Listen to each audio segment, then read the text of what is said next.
स्वागत आहे माझ्या यूट्यूब चॅनलमध्ये। तर आजच्या व्हिडिओमध्ये आपण 36 साइजच्या प्रिन्सेस ब्लाउजची कटिंग बघणार आहोत आणि त्याचबरोबर प्रिन्सेसला पफ का येत नाही याचं कारण सुद्धा बघणार आहोत। तर हा व्हिडिओ तुम्ही स्किप न करता शेवटपर्यंत नक्की बघा, जेणेकरून मी ज्या काही टिप्स सांगणार आहे त्यानुसार तुम्ही त्या प्रिन्सेसला आकार देऊ शकाल। तर हे बघा मेजरमेंट्स। तर या ब्लाउजची पूर्ण उंची होती 12.5, तर त्यामध्ये 1 इंच ॲड केलेला आहे, तर ते झालेला आहे 13.5। छाती होती 36 ची, तर त्याचा चौथा भाग आहे 9 आणि त्यामध्ये 1.5 इंच ॲड करायचे, तर ते टोटल झालं आहे 10.5। गळा रुंदी घेतलेली आहे 2.5 ची, शोल्डर घेतलेला आहे 2.5, त्यामध्ये पण अर्धा इंच ॲड करायचे, ते टोटल 3। मोंडा आहे 5.5 36 साइजसाठी आणि पुढचा गळा होता त्या ब्लाउजचा 6चा, तर त्यामध्ये अर्धा इंच ॲड केलंय, तर ते टोटल झालेलं आहे 6.5। मागचा गळा आहे 7.5चा, तर इथे पण अर्धा इंच ॲड केलंय, तर ते टोटल झालं आहे 8। आणि याच्यानंतर बाही लांबी आहे 7.5ची, तर इथे अस्तरची बाही असल्यामुळे म्हणजे अस्तरचा ब्लाउज असल्यामुळे त्यामध्ये फक्त अर्धा इंच ॲड केलंय, तर ते टोटल झाले आहे 8। डगेरा आहे 5चा आणि कंबर आहे 29.5चा। ठीक आहे। तर हे बघा, इथे आपण आता अगोदर अस्तरला फोल्ड करून घेणार आहोत। तर बघा मी कशा पद्धतीने घडी घालणार आहे। इथे आपल्याला लांब बाही कट करायची आहे, तर त्यासाठी कशा पद्धतीने घडी घालावी याचे मी तुम्हाला ते व्यवस्थित सांगणार आहे। तर हे बघा, व्यवस्थित अस्तर डबल फोल्ड करायचे आणि मग परत त्याचं अशा पद्धतीने घडी घालायची आहे। त्याची अशा पद्धतीने घडी घालून घ्यायची आहे की आपल्या छातीचा चौथा भाग जेवढा आहे त्या तेवढीच ती घडी टाकायची आहे आणि समोरचं स्लीव्स कटिंगसाठी तसंच ठेवायचं आहे। चेक करून घ्यायचं आहे व्यवस्थित की आपण छातीचा चौथा भाग येतोय का नाही टाकलेला तेवढा। त्यानंतर अशा पद्धतीने वरच्या साइडने एक सरळ लाईन ओढून घ्यायची आहे, जेणेकरून आपले पाठ सरळ येतील। तर हे बघा, यानंतर इथे पूर्ण उंची टाकायची आहे बंद बाजूकडून आणि अशी सरळ लाईन ओढून घ्यायची आहे। यानंतर आपण टाकणार आहोत गळा रुंदी आणि शोल्डर। तर बघा, इथे गळा रुंदी आहे 2.5ची, 2.5ला मार्क करून घ्यायचं आहे व्यवस्थित आणि मग पुढे टाकायचं आहे शोल्डरचं माप, तर ते आहे 3 आणि ते सगळं झालेलं आहे 5.5चं। ओके। तर यानंतर आता आपण टाकणार आहोत गळा उंची। तर इथे आपण मागचा पार्ट कट करतोय, तर त्यासाठी 8 ही गळा उंची टाकलेली आहे। खालून पण चेक करायचे 2.5 येतंय की नाही आणि सरळ लाईन ओढून घ्यायची आहे। यानंतर आपण टाकणार आहोत मोंढ्याचं माप। तर इथे मोंढा 36 साइजसाठी आहे 5.5चा, तर ते पण तिथे टाकून घ्यायचं आहे आणि तो बॉक्स पण ड्रॉ करून घ्यायचा आहे। तर हे बघा, अशा पद्धतीने व्यवस्थित तो सरळ लाईनमध्ये ड्रॉ करून घ्यायचा आहे। तर यानंतर तिथे आपण मागचा मोंढा आहे त्यामुळे 1.5 इंच घेऊन त्याला गोल शेप देऊन घेणार आहोत। तर हे बघा, गोल शेप देताना या लाईनचं निम्म काढायचं आहे आणि खालच्या पण लाईनचं निम्म काढायचं आहे आणि त्यातून गोल शेप घालून घ्यायचा आहे, जेणेकरून आपला मोंढा व्यवस्थित येतो, त्याला चुन्या वगैरे पडत नाहीत। तर हे बघा, अशा पद्धतीने गोल शेप देऊन घ्यायचा आहे आणि याचा आता आपण कट करून घेणार आहोत। तर तुम्हाला इथे गळ्याचा जो आकार ठेवायचा असेल तो तुम्ही ठेवू शकता। तर मी ते चौकोनीच ठेवते। हे बघा, अशा पद्धतीने ते व्यवस्थित कट करून घ्यायचं आहे आणि मग आपण हे पार्ट कट करून घेऊयात। तर हे बघा, इथे मी खालच्या साईडने कट करते आणि मग यानंतर असंच आपल्याला तर व्यवस्थित कट करून घ्यायचं आहे सावकाश। तर गळा इथे मी कट करणार नाहीये, त्याला मला वेगळा शेप द्यायचा आहे। तर हे बघा, व्यवस्थित अशा पद्धतीने कट करून घेतल्यानंतर आपण हा पार्ट ठेवून फ्रंट पार्ट कट करून घेणार आहोत। तर त्यासाठी काय बदल करावे लागतात तर ते आपण बघणार आहोत। तर हे बघा, इथे बॅक पार्ट कट करून झाला आहे, तर फ्रंट पार्ट कट करण्यासाठी आपल्याला घडी वाढवून घ्यायची आहे। तर इथे मी घडी वाढवून घेतलेली आहे। तर यावरती आता आपण बॅक पार्ट ठेवणार आहोत। तर इथे बाई बसतीये का पुढं तर ते चेक करून घ्यायचं आहे। तर हे बघा, इथे घडी घालून झालेली आहे, बाहीचं माप पण बसतंय व्यवस्थित। तर यावरती आता आपण पाठीमागचा भाग ठेवून तो मार्क करून घेणार आहोत जसा आहे तसा। तर त्याआधी मी व्यवस्थित प्रेस करून घेतलंय। तर हे बघा, इथे पार्ट ठेवायचा आहे आणि तो जसा आहे तसा अशा पद्धतीने ड्रॉ करून घ्यायचा आहे, मोंढ्याचा शेप वगैरे सगळं। आणि आता आपण इथे मोंढ्याचं माप टाकणार आहोत, तर ते आहे 5.5चं, कारण आपल्याला पुढचा मोंढ्यामध्ये 1 इंचाला काय गोल शेप द्यायचा असतो ना। तर बघा, मग अशा पद्धतीने त्याचा गोल शेप देऊन घ्यायचा आहे, तिथे क्रॉस करायचं आहे जेणेकरून आपल्याला कट करताना लक्षात येईल। तर बघा, इथे गळा रुंदी घेतलेली आहे 2.5ची, पुढचा गळा घेतलेला आहे 6.5चा, तर इथे व्यवस्थित करून घ्यायचं आहे आणि इथे पण तिरकं 1 इंच घेऊन गोल शेप देऊन घ्यायचा आहे। तर बघा, अशा पद्धतीने करून घ्यायचं आहे आणि व्यवस्थित गोल शेप देऊन घ्यायचा आहे। ओके, तरी बघा अशा पद्धतीने शेप देऊन झाल्यानंतर आता आपण इथे टाकणार आहोत 1 इंच एक्स्ट्रा. आपण प्रिन्सेस कटच्या फ्रंट पार्टसाठी 1 इंच जास्त टाकत असतो, तर तिथे व्यवस्थित टाकायचं. इथे टक्स घ्यायचा आहे 4चा, आडवा पण आणि उभा पण. तर हे बघा इथं अशा पद्धतीने घेतल्यानंतर अशी लाईन ड्रॉ करून घ्यायची आहे. त्यानंतर पुढे 2 इंच एक्स्ट्रा घ्यायचा आहे आपल्याला प्रिन्सेसचा आकार देण्यासाठी. तर इथून ही मार्किंग मोंढ्यापर्यंत आपल्याला जॉईन करायची आहे 4 इंचाची, आणि इकडे खाली आपल्याला शेप देऊन घ्यायचा आहे. तरी बघा मोंढ्यापर्यंत जॉईन करून घ्यायचा आहे व्यवस्थित. आणि खालचा शेप कसा चुकतो ते तुम्ही बघा. तर हा अशा पद्धतीने दिलेला शेप चुकीचा आहे. तर कशा पद्धतीने द्यायचा आहे ते तुम्ही पुढे मी तुम्हाला सांगते. अशा पद्धतीने दिल्यावर व्यवस्थित आपली कटोरी बसत नाही, प्रिन्सेसची पफ येत नाही तिला व्यवस्थित. तर बघा हा चुकीचा शेप आहे.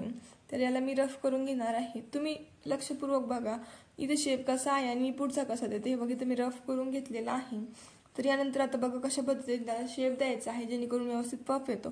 तरी बघा वरून अशा पद्धतीने गोलाकार घ्यायचा आहे. तरी बघा अगोदरचा आकार आणि आत्ताचा आकार किती बदल आहे. तर अशा पद्धतीने दिल्यावरती खूप सुंदर असा पफ येतो. तर हे बघा हे 2 इंच कट होणार आहे, त्यामुळे तिथं पुढे एक्स्ट्रा 2 इंच मार्जिनसाठी 2 इंच आणि परत पुन्हा शिलाई मार्जिनसाठी अर्धा इंच एक्स्ट्रा घेतलेला आहे. तर अशा पद्धतीने ते पट्टीच्या सहाय्याने जोडून घ्यायचं आहे.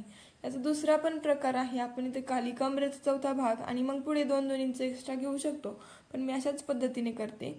तर हे बघा अशा पद्धतीने घ्यायचं असतं ते. इथे कमरेचा चौथा भाग जिथं आलेला आहे तिथून पुढे 2 इंच एक्स्ट्रा घ्यायचा आणि परत पुन्हा 2 इंच एक्स्ट्रा आणि परत अर्धा इंच एक्स्ट्रा.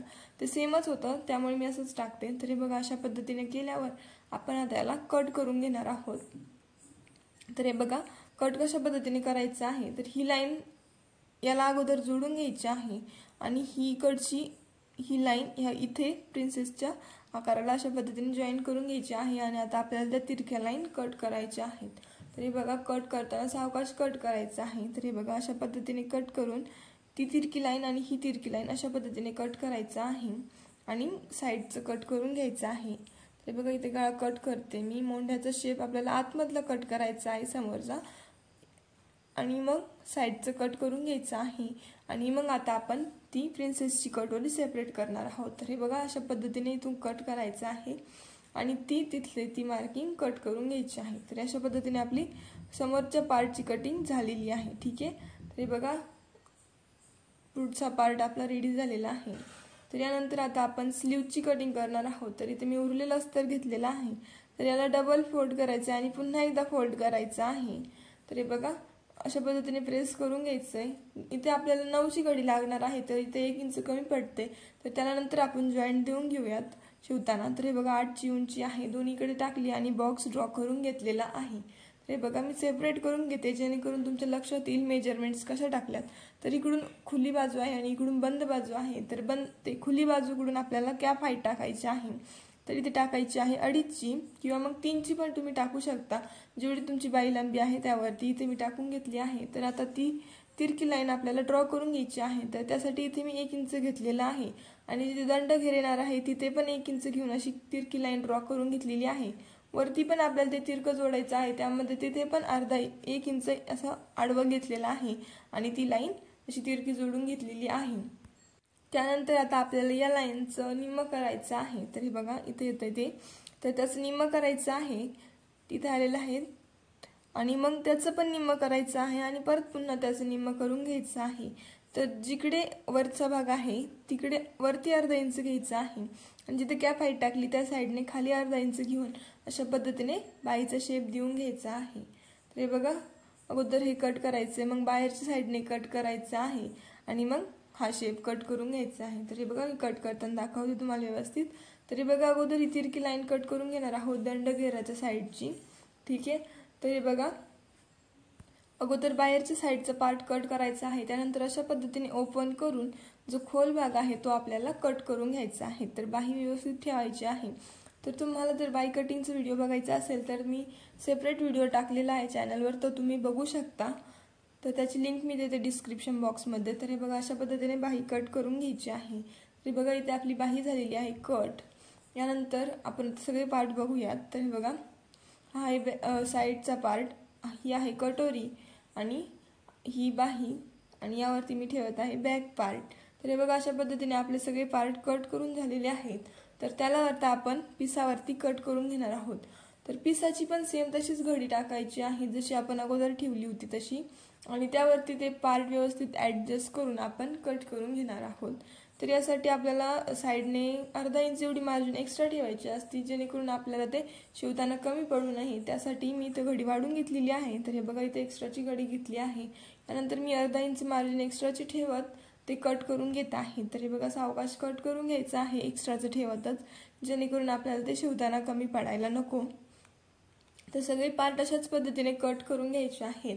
तर याआधी मी चॅनलवरती 28 साईजच्या प्रिन्सेस कट ब्लाऊजची व 30 साईजच्या प्रिन्सेस ब्लाऊजची कटिंग टाकलेली आहे। तर तो व्हिडिओ तुम्हाला बघायचा असेल तर तोही तुम्ही चॅनलवरती बघू शकता। तर हे बघा इथे आता मी समोरचा पार्ट ठेवत आहे, तिथे पण व्यवस्थित ॲडजस्ट करून आपल्याला कटोरीन ते व्यवस्थित बसून घ्यायचं आहे। तर बघा साईडने एक्स्ट्राची मार्जिन ठेवतच कट करायचं आहे जेणेकरून ते आपल्याला शिवताना कमी पडायला नको। तर हे बघा इथे मी कटोरी ॲडजस्ट करते व्यवस्थित, आणि तिथे पण एक्स्ट्राची मार्जिन ठेवत व्यवस्थित कट करून घ्यायचं आहे। ठीक आहे, तर हे बघा एक्स्ट्राचं कट करून घ्यायचं आहे। यानंतर आता आपण बाही ठेवून ती पण कट करून घेणार आहोत। तर हे बघा इथे झालेलं आहे कट। हे बघा उरलेल्या याच्यावरती आता आपल्याला बाही ठेवून कट करून घ्यायची आहे। तर हे बघा व्यवस्थित अशा पद्धतीने घडी ठेवून त्यावरती बाही ठेवून ती आपल्याला कट करून घ्यायची आहे। तर हे बघा इथे पण एक्स्ट्राचं ठेवतच कट करायचं आहे। आपल्याला साईडने 1 इंचचं याला द्यायचे आहे जॉईंट, ते लक्षात ठेवायचे आहेत। जर तुमची घडी बसत असेल तुमच्या अस्तरवरती तर तुम्हाला द्यायची काही गरज नाही। हे बघा इथे आपले सगळे पार्ट कट करून रेडी झालेले आहेत। तर आजची ही तुम्हाला कटिंग कशी वाटली, सोपी वाटली की नाही हे मला कमेंट्स करून नक्की कळवा, आणि व्हिडिओ आवडल्यास व्हिडिओ लाईक करायला व शेअर करायला विसरू नका, आणि असेच नवनवीन व्हिडिओ बघण्यासाठी आपल्या चॅनलला सबस्क्राईब करायला विसरू नका। थँक्यू।